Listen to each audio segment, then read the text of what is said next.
Ma maison, ma famille, c'est le thème du mois de la famille à l'église des Assemblées de Dieu Tanguin Barrage tout le mois de septembre. Et puis aussi midi, ils étaient plus de 16 000 à observer le jeûne d'Esther pour cette 27e édition. Ce sont là les titres de cette édition, dames et messieurs. Bonsoir et bienvenue. Sans transition aucune, nous le disions tantôt, le mois de septembre est entièrement consacré à la famille à l'église des Assemblées de Dieu de Tanguin Barrage. Le thème de cette 7e édition est Ma maison, ma famille. Et c'est le docteur Adama Ouedraogo de la Côte d'Ivoire qui a la lourde responsabilité de développer durant 2 semaines ce thème. Hier dimanche, au cours du culte, c'était la 2e session où l'orateur a mis un point d'honneur sur le rôle du mari dans le foyer. Odette Zouangena et Yannick Kaboré y étaient et voici le compte-rendu.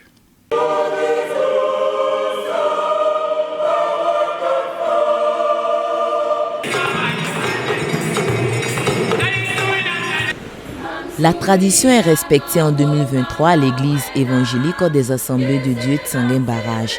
Et comme depuis cette année, le mois de septembre est dédié à la famille. Les fidèles ont honoré ce premier culte dominical du mois de la famille à travers non seulement leur engouement, mais aussi les prestations des groupes, chorales et chants d'ensemble.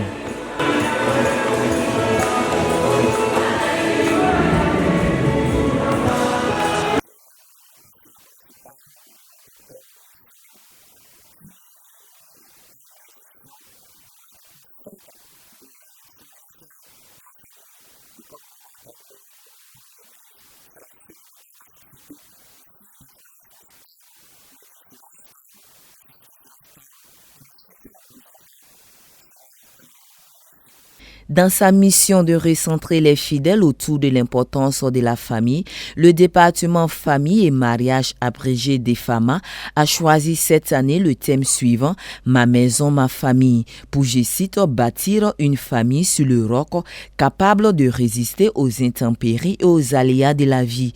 Pour ce faire, les organisateurs ont sollicité l'expertise d'un orateur aguerri des questions familiales en la personne de l'ex-président des Assemblées de Dieu de la Côte d'Ivoire, le docteur Adama Ouedraogo. Pour l'homme de Dieu, la famille est l'institution la plus ancienne et la plus importante de la société. Bâtir une famille solide nécessite de poser de bons jalons, toute chose qui engage la responsabilité des différents acteurs de la cellule familiale. Cependant, renchérit-il, la première responsabilité incombe au chef de la famille, c'est-à-dire l'homme. Et se référant aux Saintes Écritures, loin de l'Éternel, pour mieux étayer sa pensée, compare le rapport entre l'homme et sa famille à celui de Christ et son Église.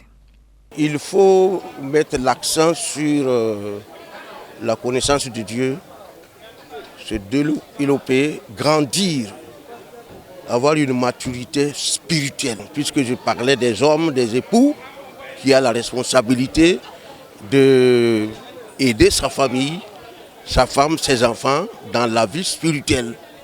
C'est-à-dire les aider à s'attacher à la parole de Dieu.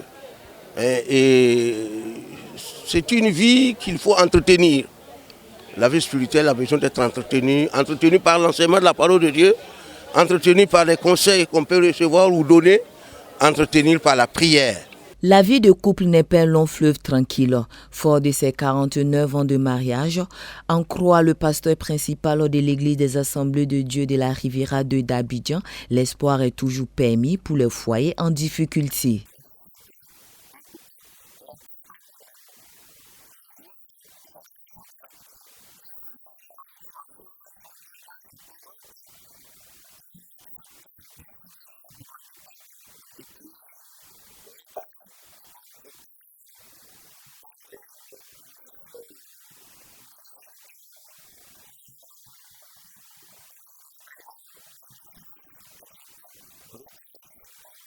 Les fidèles, quant à eux, se sont réjouis de la perpétuité de l'initiative.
C'est tout un programme qui a été concocté durant tout ce mois pour tenir en haleine les chrétiens.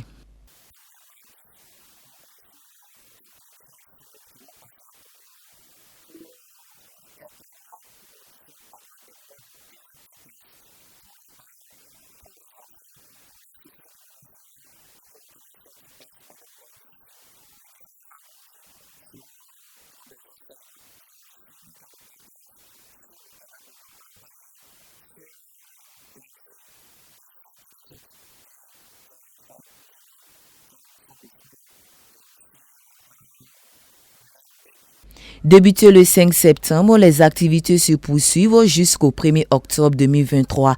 En cette année d'existence, le département mariage-famille des FAMA a pu impacter positivement la vie des milliers de ses membres par la préparation des adolescents au mariage, l'encadrement de futurs mariés à la vie de foyer, l'assistance durant 2 années consécutives de nouveaux mariés et par l'accompagnement des foyers en difficulté. Et pour être complet sur le sujet, je reçois pour vous le docteur Adama Ouedraogo de l'église de la Riviera en Côte d'Ivoire, orateur principal de ce mois de famille. Bienvenue docteur. Merci. C'est un réel plaisir pour nous de vous avoir sur le plateau de CVK TV. Et moi aussi. Alors, c'est la première fois? Pour CVK, ce n'est pas la première fois, mais il y a très longtemps. N'est-ce pas? Oui. D'accord. En tout cas, nous sommes réjouis de vous avoir pour cette fois dans le cadre du mois de la famille à l'église des Assemblées de Dieu de Tanguin Barrage. Alors, dans le vif du sujet, il faut le dire, hein, qu'est-ce qu'il faut entendre quand on parle de famille? Alors, quand on parle de famille, je le disais, que la famille est l'institution sociale la plus ancienne et la plus importante de toutes les institutions sociales, à savoir parler de l'Église, de l'État, de l'école, qui ont leur contribution, mais les succès dépendent entièrement de la stabilité du foyer, de la famille. Donc la famille, c'est le socle, je dirais, de toute la société. Tout à fait. Alors aujourd'hui, quelle appréciation de la vie de famille peut-on alors faire aujourd'hui? Quand on sait, pasteur, vous avez 49 ans de vie de couple et des décennies aussi à enseigner sur la vie de famille. Quel regard rétrospectif vous faites sur la situation de la famille aujourd'hui? Merci. La situation de la vie des familles en tant que pasteur et aussi conseiller conjugal, je peux le dire, je constate que la famille est attaquée, beaucoup attaquée aujourd'hui et pour diverses raisons. Mais je sais que les familles qui, étant le socle de tout ordre social, a besoin d'être consolidé pour pouvoir résister et permettre justement, comme je le disais lors de mes interventions, que cela permettra une église, des familles justes font une église spirituelle et solide et une nation juste, une société juste. Donc on peut dire aujourd'hui la famille ne se porte pas bien. Hélas, oui, la famille ne se porte pas bien. Au vu de tout ce qui se passe, la famille est beaucoup attaquée. Et c'est vrai, je ne dis pas que dans le passé, la famille n'était pas attaquée. Mais aujourd'hui, plus qu'à jamais, la famille connaît beaucoup de perturbations. Mais aujourd'hui, qu'est-ce qu'on peut dire? Qu'est-ce qui amène en fait tout ce constat en fait sombre que nous faisons de la famille? Une fuite de responsabilité des parents, une rébellion des enfants? Oui, bon, en tant que pasteur, nous savons ce que la parole de Dieu nous dit, que dans les derniers temps, il y aura des temps difficiles. Et plus nous avançons, les temps difficiles se présentent. Et concernant la famille, il y a une certaine Oui, effectivement, fuite de responsabilité de la part des parents, hein, les conjoints. Et quant aux enfants, malheureusement, nous constatons beaucoup de rébellion. Et tout cela, la parole de Dieu nous a prévu, du moins, annoncé ces choses qui allaient arriver et nous le constatons aujourd'hui. Alors, face à ce constat, pasteur, en tant que pasteur conseiller conjugal, quelle peut être la panacée? Alors, ce qui peut être le panacée, c'est d'accentuer l'enseignement sur la parole de Dieu, hein, l'enseignement de la parole de Dieu. Et je dirais que dans les églises ou dans les cellules où on peut faire appel pour pouvoir apporter l'enseignement, l'accent doit être mis sur l'enseignement pour permettre aux conjoints que chacun puisse savoir quel est son rôle ou sa part de responsabilité pour la réussite de sa famille. Parce qu'il y a une responsabilité. Responsabilité pour l'homme, le mari, mais responsabilité aussi pour la femme, qui est l'épouse. Alors, vous parlez enseignement, vous parlez responsabilité. Vous êtes là pour cela, n'est-ce pas, et tout le mois ou bien les 2 semaines durant, en tout cas, à l'église de Tanguin Barrage, pour partager ces riches enseignements qui constituent qui peuvent permettre de ramener la famille à son essence.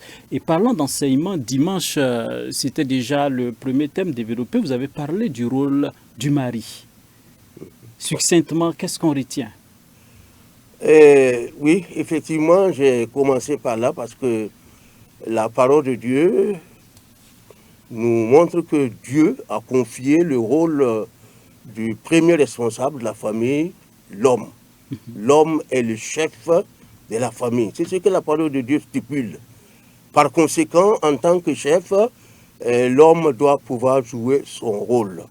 Et j'ai eu à relever certains points, à savoir qu'en tant que chef de famille, ce qui est demandé, c'est d'aimer sa femme d'une manière sincère et de jouer son rôle de responsable, le pourvoyeur des besoins de la famille et aussi celui qui doit être responsable pour ce qui est de l'approfondissement de la vie spirituelle de la famille ou les membres de la famille.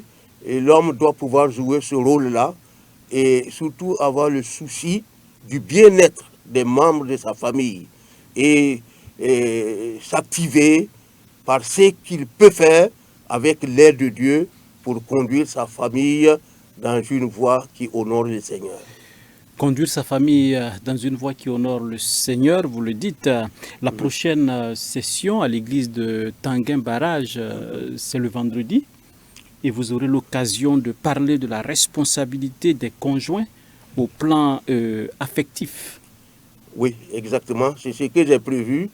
Parce que je me suis dit que en semaine, c'est vrai, les gens participent, mais c'est moins, il y a moins d'affluence. Donc, dimanche, j'ai voulu réserver l'enseignement du dimanche prochain, Dieu voulant, faire ressortir le rôle et la responsabilité spirituelle de la famille, donc de la femme, de la conjointe, puisque...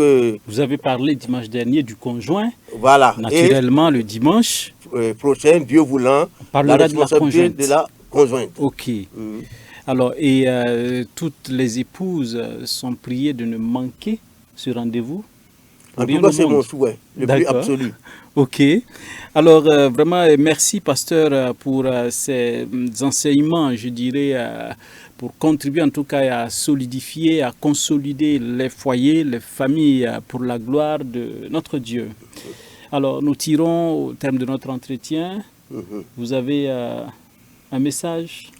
Oui, mon message, c'est tout d'abord dire merci au premier responsable de l'église de l'Assemblée de Tanguin Barrage, le docteur Savadogo Moïse et ses collègues, ainsi que tous ses collaborateurs. Je vais parler des pasteurs et les anciens et diacres qui ont eu cette vision, parce que c'est une vision, et aussi qui en mon sens, vraiment inspiré par Dieu.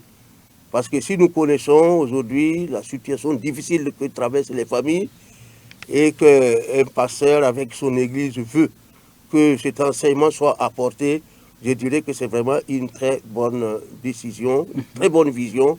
Et je voulais dire féliciter et demander que Dieu bénisse, continue de bénir ses serviteurs, de bénir cette église et en tout cas que tout se fasse pour la gloire du Seigneur.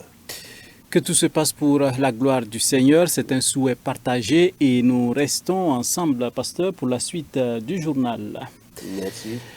Alors la suite du journal, dis-je tantôt, plus de 16 000 personnes ont pris part à la 27e édition du Jeûne d'Esther qui a débuté le jeudi passé. La clôture de cette édition est intervenue le samedi dernier. Organisateurs comme participants, tous sortent satisfaits de cette randonnée. Le reportage est signé Abibalaï Bourema et toute l'équipe de production. Ouverte le jeudi 16 septembre, la 27e édition du Jeûne d'Esther a refermé ses portes le samedi 9 septembre. Venus de plusieurs pays, les participants rentrent ce jeûne restauré. J'ai vraiment été bénie durant ces 3 jours de jeûne. Je ne pensais pas que j'allais pouvoir, mais par la grâce de Dieu, j'ai tenu bon. Et j'avais un petit témoignage pour le jeudi, le soir, quand le prédicateur il priait pour les gens. Moi, j'avais un problème pour la vue, je ne pouvais pas lire sans mes lunettes et ce jour-là, je n'avais pas mes lunettes. Et après sa prière, il a demandé que de poser l'acte qu'on n'avait pas l'habitude de faire. Alors j'ai pris ma Bible, je l'ai lue sans lunettes et vraiment, j'ai senti vraiment comme une voile qui s'est enlevée au niveau de mes yeux. Et quand j'ai pris la Bible, je l'ai lue. Je lisais vraiment, je pouvais lire sans mes lunettes et je voudrais bénir le Seigneur pour tout ce qu'il a fait pour moi. Le bilan est positif. C'est la première fois que je participe à cela. Donc on bénit le nom de Dieu parce qu'au travers de ce jeûne d'Esther, il a fait beaucoup de choses.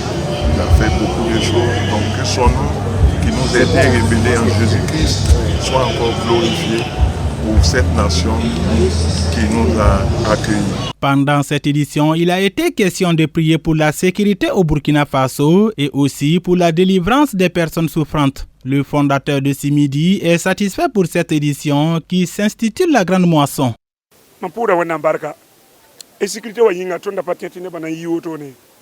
Je rends grâce à Dieu pour cette édition. À cause de l'insécurité, nous pensions que les gens n'allaient pas sortir assez nombreux. Mais que ce soit à l'intérieur au Burkina Faso ici, et que ce soit au niveau des autres nations, nous avons vu une forte participation. Et voilà, cela m'a même étonné. Et ce à quoi nous nous attendions, Dieu a fait au-delà de ce que je pouvais penser ou imaginer. Donc, pour cela, je ne peux que rendre grâce à Dieu.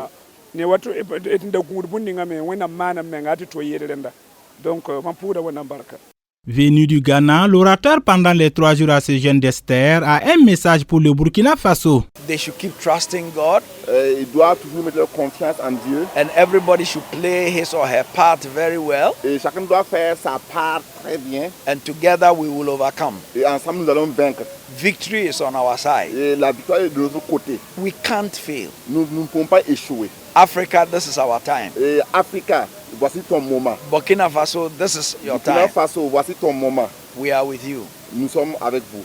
Plus de 16 000 personnes ont pris part à cette 27e édition tenue sous le thème « La Grande Moisson ». Il a été aussi exhorté aux participants venus de la sous-région avec qui nous avons les mêmes réalités du moment liées à la crise sécuritaire d'organiser et aussi ces genres de prières pour leurs pays respectifs.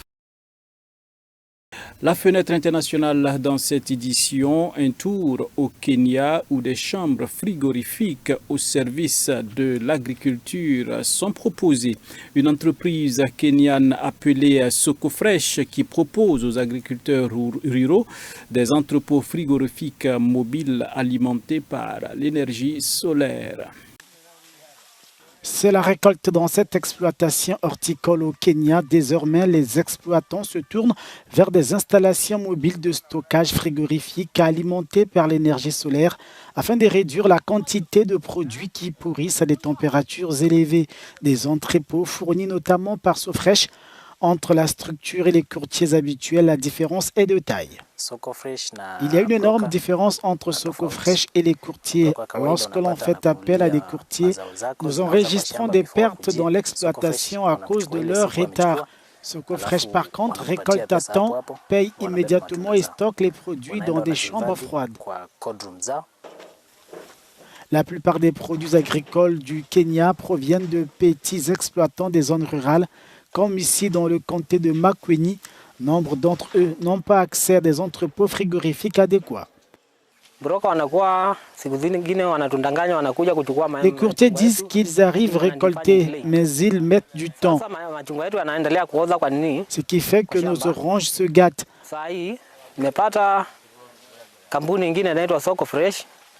Maintenant, nous avons Sokofresh et ils se débrouillent bien et nous payent à temps.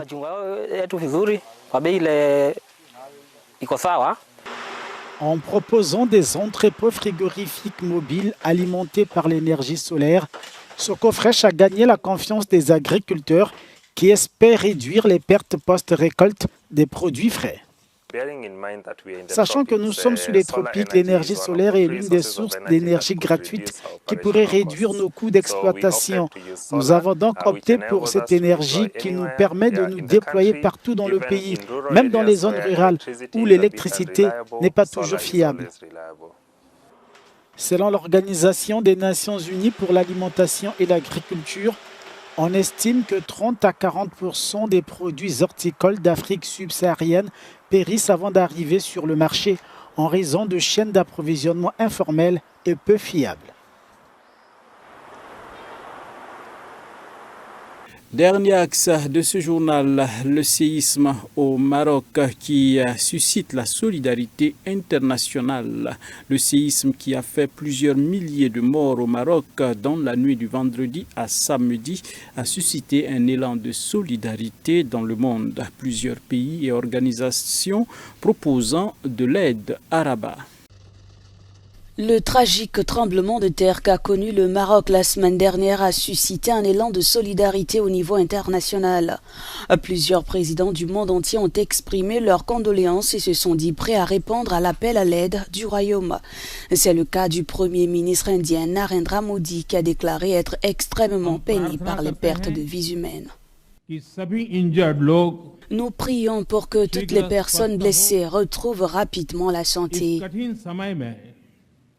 Le monde entier est aux côtés du Maroc dans cette période difficile et nous sommes prêts à leur apporter toute l'aide possible.